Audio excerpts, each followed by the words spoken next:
प्यारे बच्चों, अब आप देखिए लाख की चूड़ियाँ पाठ का पहला गद्यांश। सारे गांव में बदलू मुझे सबसे अच्छा आदमी लगता था, क्योंकि वह मुझे सुंदर सुंदर लाख की गोलियां बनाकर देता था। देखो बच्चों, लेखक जो है, गांव में एक व्यक्ति है जिसका नाम है बदलू, और लेखक उस व्यक्ति को सबसे ज़्यादा पसंद करता है। सबसे अच्छा आदमी उसे वह लगता है। क्यों लगता है?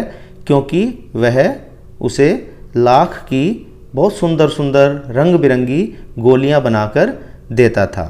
जैसे मैंने आपको बताया था कि लाख से तरह तरह की वस्तुएं बनाई जाती हैं, तो बदलू लेखक को लाख की बहुत सुंदर सुंदर सी गोलियां बनाकर देता था, और इसके कारण लेखक को बदलू सबसे अच्छा लगता था।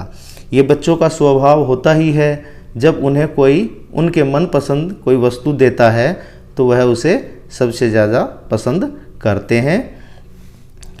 मुझे अपने मामा के गांव जाने का सबसे बड़ा चाव यही था कि जब मैं वहां से लौटता था तो मेरे पास ढेर सारी गोलियां होती, रंग बिरंगी गोलियां जो किसी भी बच्चे का मन मोह लें।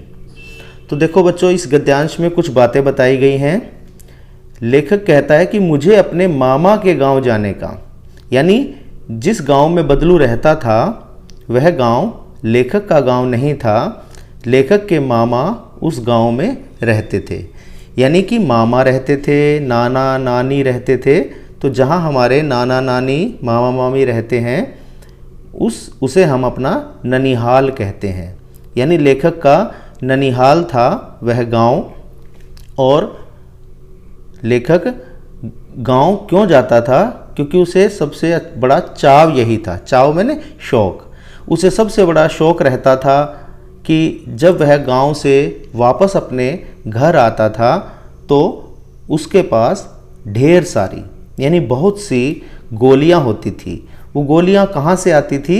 बदलू उसे लाख की गोलियां बनाकर देता था, और ऐसी गोलियां जो बहुत रंग बिरंगी होती थी, जो किसी भी बच्चे का मन मोह लेती थी। देखो बच्चों, मन मोह लेना का अर्थ होता है हमारा मन मोहित हो जाता है।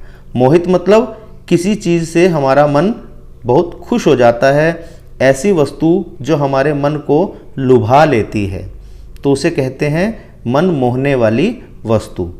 तो लेखक के लिए वो मन मोहने वाली वस्तुएं क्या थी? वो लाख की गोलियां थी जो उसे बदलू से मिलती थी। इसीलिए वो बदलू को सबसे अच्छा आदमी समझता था। उसे बदलू बहुत प्यारा था। ठीक है।